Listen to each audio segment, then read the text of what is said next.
Group 2 mains. మిత్రులారా, ప్రతిరోజు group 2 మెయిన్స్కి సంబంధించి అనేక వ్యూహాత్మక వీడియోలు, సబ్జెక్ట్ ఎలా డెవలప్ చేస్తే మీకు బిట్ వస్తుందో చెప్తూ వస్తున్న సంగతి మీరు గమనిస్తారు. కొత్త వాళ్ళు అయితే మీరు ఆ వీడియోలను చూడండి. ఈ రోజున ఈ చెప్పబోయే 10 నిమిషాల వీడియో డెఫినెట్గా ఎకానమీ నీ డైరెక్షన్ని మార్చేస్తుంది, నీ దృక్పథాన్ని మార్చేసి 70+ పక్కా తీసుకొస్తుంది. ఎకానమీలో సరైన ఎత్తు ఉంటే నేను తొక్కేవాడే లేడు. Welcome to one and group 2 రాసే మిత్రులందరికీ స్వాగతం. మిత్రులారా, నిన్నటి వీడియోలో క్షేమేంద్రుడు శాతవాహన కాలానికి సంబంధించి మనం చెప్పుకున్నాం. మొన్నటి వీడియోలో ఎకానమీలో ఆర్థిక వృద్ధి, ఆర్థికాభివృద్ధి ఎలా చదవాలో చెప్పుకున్నాం. ఆ తర్వాత మరొక వీడియోలో నూతన ఆర్థిక సంస్కరణలలో కొత్త డేటాతో 2024కు సంబంధించిన డేటాను ఏ రకంగా మీరు కోఆర్డినేట్ చేసుకోగలగడా చెప్పాను. ఈ రోజున ఎకానమీకి సంబంధించి మరికొంత నేను మీతో మాట్లాడతాను. చాలా సబ్జెక్టులు నేను మీతో మాట్లాడుతూ వస్తున్నాను. ఖచ్చితంగా మిమ్మల్ని గ్రూప్ 2 DT పోస్ట్ కొట్టించాలన్న ఒక తపన. అందుకే ఇన్ని ప్రయత్నాలు, ఇన్ని వ్యూహాలు, ఇంత కొత్త డేటాతోటి ముందుకు రావడం. You can check on any time. So మీరు అట్లా చెక్ చేయాలంటే ఇక్కడ చూడండి, డౌన్లోడ్ శ్రీ మేఘనా థింక్ ట్యాంక్ యాప్ డౌన్లోడ్ చేయండి. ఇక్కడ ఇచ్చిన వాట్సాప్ నెంబర్కి మీరు రిక్వెస్ట్ పెట్టుకోండి. 65 పేజెస్ మీకు పంపుతారు డెమో రూపంలో. రైట్ నౌ టాపిక్లోకి రండి, మళ్ళీ నేను మాట్లాడతాను. మిత్రులారా, ఎకానమీ అనగానే ఫస్ట్ యూనిట్ చాలా బేస్ అయిన యూనిట్ మీరు చదువుతూ ఉన్నారు. నేను ఉదాహరణ తీసుకొని చెప్తూ వస్తున్నాను. చూడండి, ఫస్ట్ యూనిట్కి సంబంధించి శ్రీ మేఘనా థింక్ ట్యాంక్ విద్యార్థుల కోసం ఒక సమగ్రమైనటువంటి ఒక డాక్యుమెంట్ తయారైనది. ఎన్ని బిట్లు ఇస్తే అన్ని బిట్లు, ఏ దమ్మున్నడైనా అడగచ్చో అన్ని బిట్లని తెస్తుంది ఈ యొక్క అద్భుతమైన డాక్యుమెంట్. మీరు నీతి ఆయోగ్ చూశారు కదా, నీతి ఆయోగ్ ఏం చదువుకున్నారు? నీతి ఆయోగ్ అంటే ఆల్రెడీ ప్లానింగ్ కమిషన్ ప్రణాళిక సంఘం స్థానంలో వచ్చిన నీతి ఆయోగ్ పైన 2016లో ఒక కొత్త బిట్టు చూసిన తర్వాత అభ్యర్థులు డంగ్ అయ్యారు. అందరూ నీతి ఆయోగ్ ఎప్పుడు ప్రారంభమైనది, దాని లక్ష్యాలు ఏమిటి, ఇలా సొల్లు చదువుకొని వెళితే వాడేమన్నాడు, సహకార సమాఖ్యకి సంబంధించినటువంటి అంశం ఇది మేధో తొట్టిలా వ్యవహరిస్తుంది అంటే థింక్ ట్యాంక్. మన పేరే శ్రీ మేఘనా థింక్ ట్యాంక్. ఈ థింక్ ట్యాంక్ అనే పదం నేను 25 ఏళ్ల కిందట వాడాను గ్రూప్ 1 మెయిన్స్కి సంబంధించినప్పుడు. సరే, అలా చదివారు. ఇదేనా నీతి ఆయోగ్ అంటే? ఇంకేమీ లేదా? గ్రూప్ 1 మెయిన్స్లో నీతి ఆయోగ్ ఇచ్చిన గ్రూప్ 1 ప్రిలిమ్స్లో మొన్న ఈ సంవత్సరంలో జరిగిన దాంట్లో మీరు చూశారు కదా, ప్రిలిమ్స్లో ఏ బిట్ ఇచ్చాడు? నీతి ఆయోగ్ ఇచ్చిన మల్టీ డైమెన్షనల్ పావర్టీ ఇండెక్స్ పైన ఒక గొప్ప బిట్ని ఫ్రేమ్ చేశాడు. అది మీకు చూపించాను కూడా. సో అది PIBలో ఉన్న ఇన్ఫర్మేషన్ మరియు ఎకనామిక్ సోర్సెస్ నుంచి తీసి ఇచ్చాడని మీకు చెప్పాను. ఇప్పుడు నేనేం మాట్లాడుతున్నానంటే మిత్రులారా, నీతి ఆయోగ్ అంటే ఇంకా సహకార సమాఖ్యను ప్రతిబింబిస్తుంది. మేధో థింక్ ట్యాంక్, మేధోపరమైనటువంటి తొట్టి అంటే థింక్ ట్యాంక్లో వ్యవహరిస్తుంది. I'm not interested this kind of సొల్లు. మరి what kind of interest you have mister Gopal Reddy అంటే, yes I have some kind of interest which are related to Indian economy preparation, particularly the topic Niti Aayog. నీతి ఆయోగ్ చదివేటప్పుడు ఇది ఏ మోడల్ని అనుసరిస్తుంది, ఏ type of model అనుసరిస్తుంది అనేది నువ్వు ఈసారి 2025 గ్రూప్ 2 మెయిన్స్ ఇప్పుడు చదవాల్సిన అంశం. ఏ మోడల్ను అది అనుసరిస్తుంది అనేది చాలా ఇంపార్టెంట్. మిత్రులారా, దానికోసం నేను శ్రీ మేఘనా థింక్ ట్యాంక్ విద్యార్థుల కోసం గట్టిగా ఒక డాక్యుమెంట్ తయారు చేసింది. ఇప్పుడు చూపిస్తా, అది ఎట్లా ఉంటుందో మీకు అర్థమవుతుంది. దానికి సంబంధించి తొక్క తీసేటువంటి ప్రయత్నం చేద్దాం మిత్రులారా. చూడండి, ఇది నీతి ఆయోగ్ సంబంధించిన డాక్యుమెంట్. సుమారుగా ఒక 30 పేజీల డాక్యుమెంట్ ఉంది నీతి ఆయోగ్. ఫస్ట్ మీరేమో నీతి ఆయోగ్ ఎప్పుడు చదివింది ఏంటిది, ఐఎమ్ నాట్ ఇంట్రెస్టెడ్, ఇందాకే చెప్పాను కదా. అది ఏ మోడల్ అనుసరిస్తుంది అనేది నీ దగ్గర సమాధానం ఉండాలా. మళ్ళీ మీకు ఇంకోటి కూడా ఉన్నది. ఇంకోటి కూడా ఏమున్నదంటే, మీరు అది ఏ అప్రోచ్ని అనుసరిస్తుంది. ప్రణాళిక సంఘం ఇంతకాలం అనుసరించిన ఆ అప్రోచ్ని రద్దు చేసి ఇది ఒక కొత్త అప్రోచ్ని ఎంచుకుంది. ఏమిటా అప్రోచ్? ఈ 2 ప్రశ్నలకు మీరు సమాధానం ఇవ్వాలా. నేను రాశాను చూడండి, మీకు సొల్లు కాదు, ఇలా రాసుకోవాలా. చూడండి అక్కడ ఏ మోడల్ అనుసరిస్తుందో ఉంది. Hub and spoke institutional model. Hub and spoke institutional model. అదే రకంగా ఏ అప్రోచ్ అనుసరిస్తుందో పైన రాశాను చూడండి, ఏ అప్రోచ్ అనుసరిస్తుందో. అలాగే ఎగ్జామ్ లైన్స్ పేరుతో ఎక్కడ బిట్టుపడుతుందో మీకు రాయడం జరిగింది చూసారా మిత్రులారా. ప్రతి ఎగ్జామ్లో బిట్టుపడ్డానికి ఒక లెక్క ఉంటుంది. ఆ లెక్కలు తేల్చడానికి నేను ఈ సాయంకాలం పూట ఈ 10 నిమిషాల వీడియోలో, బహుశా 2 నిమిషాలు ఎక్కువ అవ్వచ్చు తక్కువ అవ్వచ్చు, ఈ 10 నిమిషాల వీడియోలో నేను మీతో మాట్లాడబోతున్నా మిత్రులారా. ఇది నీకు తెలియాలి. ఇది తెలిస్తే మీకు తెలుస్తుంది. ఇది రాజ్యాంగబద్ధ సంస్థ లేదా చట్టబద్ధమైనటువంటి సంస్థ, ఇవి 2 కాదా? అయితే మరేమిటి?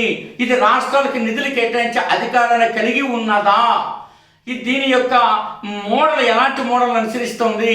ఇది హెల్త్ కేర్ రంగంలో ఎలాంటి సక్సెస్ ఇచ్చింది?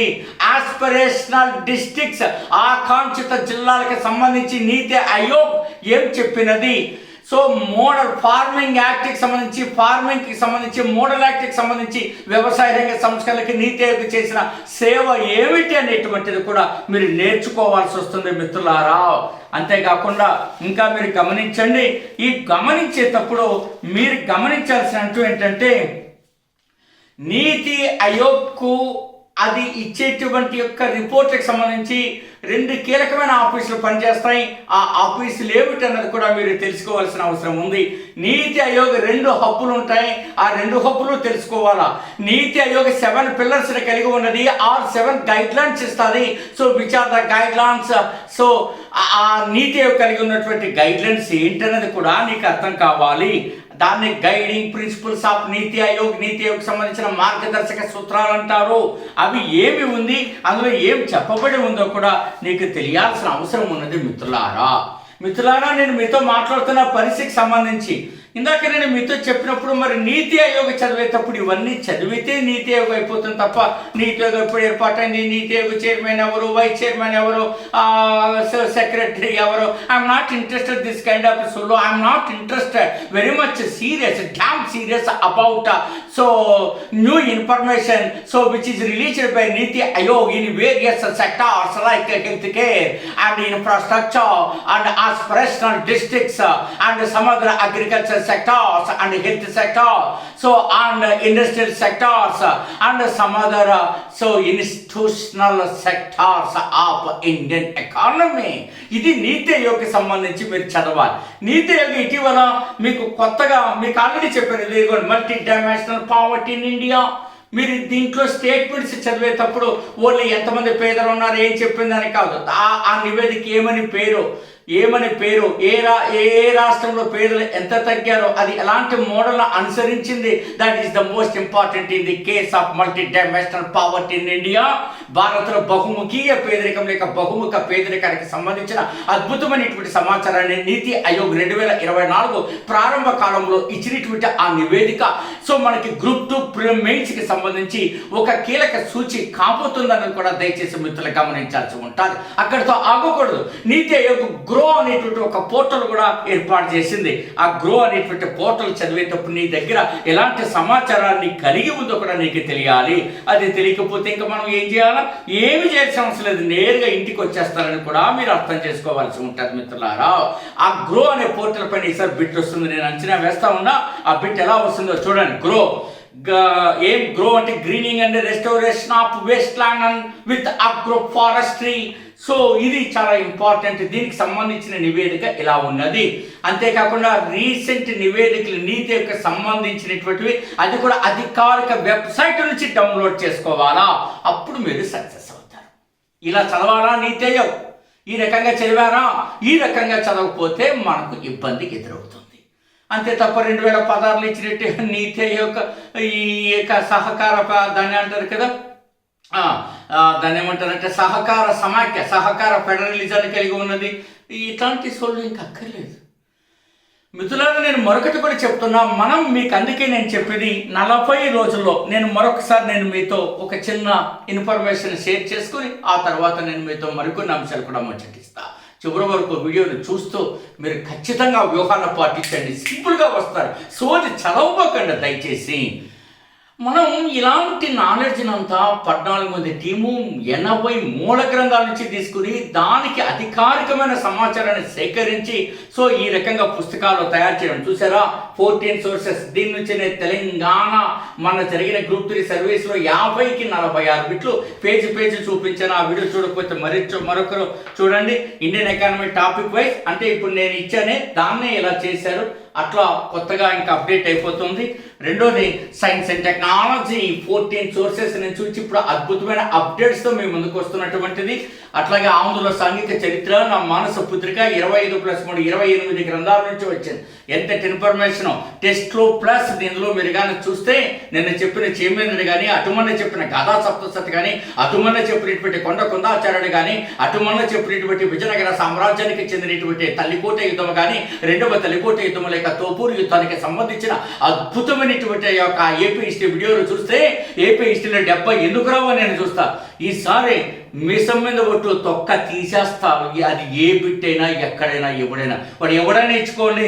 ప్రతిసారి ఏపీపీఎస్సీ నా చేతిలో ఓడిపోతుంది. ఈసారి బలంగా కోరుకుంటున్నా మరింత గట్టి దెబ్బ కొట్టాలని. అందుకే మీరు గమనించి ఉంటారు 16 గంటల షెడ్యూల్తో అద్భుతంగా మీరు ఎప్పుడైనా మీరు నన్ను గమనిస్తూనే ఉంటారు. సో ఈ అంశాలు కూడా చూడండి. డైరెక్ట్గా నేనే అభ్యర్థుల యొక్క వాటి యొక్క డౌట్స్కి స్పందిస్తూ ఉన్నాను. కానీ ఇక 10 డేస్ స్పందించలేను. ఎకానమీ పూర్తిగా AP and Indian economy science and technology updates అయిపోతే నా బాధ్యత అక్కడికి పూర్తి అవుతుంది. అందుకే నేను ఇంత శ్రమ పడుతున్నాం. 40 రోజుల్లో మీరు ఇప్పుడు చేరినా ఈ సొల్లంతా వదిలేయండి. లేదా ఎంత చదివినా కొందరు అంటుంటారు కొత్త పుస్తకాలు చదవాలి. ఎలాగే సార్ చదవద్దు. మరి నీ దగ్గర ఉన్న సోదితోటి వెళ్ళో ఖచ్చితంగా వచ్చేస్తుంది. ఏమి ఇంటికి వచ్చేద్దాం నేరుగా చదవాలా. కొత్త బిట్లు చదవడానికి ఏంటంటే మనకు బాధ. అంతే కాకుండా 160 మన సిలబస్ 20 యూనిట్లు కదండి. ఈ 20 యూనిట్ని 160 భాగాలు చేసి ప్రతి దానికి మీకు అందించి అందులో మీకు గొప్ప సబ్జెక్ట్ క్లారిటీతో అందించేటువంటి ప్రయత్నం చేస్తున్నాం. అందులో బేసిక్స్ ఉండవు, ఓల్డ్ క్వశ్చన్స్ ఉండవు, అదే రకంగా రిపీటెడ్ క్వశ్చన్స్ ఉండవు, బయట పుస్తకాలను బిట్లు కూడా ఉండవు. ఎందుకంటే సుప్రసిద్ధంగా కష్టపడుతున్నటువంటి విధానాన్ని మీరు గమనించండి. అట్లాగే ప్రతి సబ్జెక్టుకి మనకు మెంటార్షిప్ తోటి ఏర్పాటు చేస్తాను సూపర్ మెంటార్షిప్ కోర్స్. ఇదిగోండి ఈ టాపిక్ని ఎలా చదవాలి. ఇప్పుడు నీతి యోగి ఎలా వచ్చిందో ఈ నీతి యోగిని ఒక వ్యూహంగా రాసింటారు. సో కాబట్టి ఇప్పటికైనా రెస్పాండ్ అవ్వండి. మీరు రిక్వెస్ట్ పెట్టుకోండి. అడ్మిషన్ తీసుకొని గట్టిగా చదవండి. మీరు మళ్ళీ ఇలాంటి అవకాశం వచ్చే అవకాశం లేదు. 900 పోస్టులతో సచివాలయపు ఉద్యోగులారా, గ్రూప్ 4 మరియు ఇతర చిన్న ఉద్యోగాలతో సరిపెట్టుకుంటున్న ఉద్యోగులారా, ఈసారి సరైన చర్య సరైన ఆలోచన మీరు తీసుకోకపోతే అది మీ జీవితాలకు తిరోగమనం అవుతుంది. తిరిగి మళ్ళీ మీకు ఫిలిమ్స్ రాసే ఓపిక ఉందా అండి మీకు? మళ్ళీ మేజ్ కోసం ఎదురు చూస్తారా? ప్రభుత్వాల ధోరణి చూస్తే ఎంత దారుణం ఉందో మీరు చూస్తున్నారు కదా. ఏ ప్రభుత్వమైనా అవనేయండి, అవునా? మిమ్మల్ని రాచిరంపాన పెడుతున్నటువంటి ఆ రక్కసి యొక్క రాట విధానాలు అంటారు వాటిని. సో ఇట్లాంటి విధానాలను మీరు ఎదుర్కోవాలంటే అందుకే ఇంత గట్టిగా ప్రయత్నంగా మనం చేయడం. సో మీరు వీటిని అందుకుంటారని ఆశిస్తూ all the very best. Me doctor Gopal.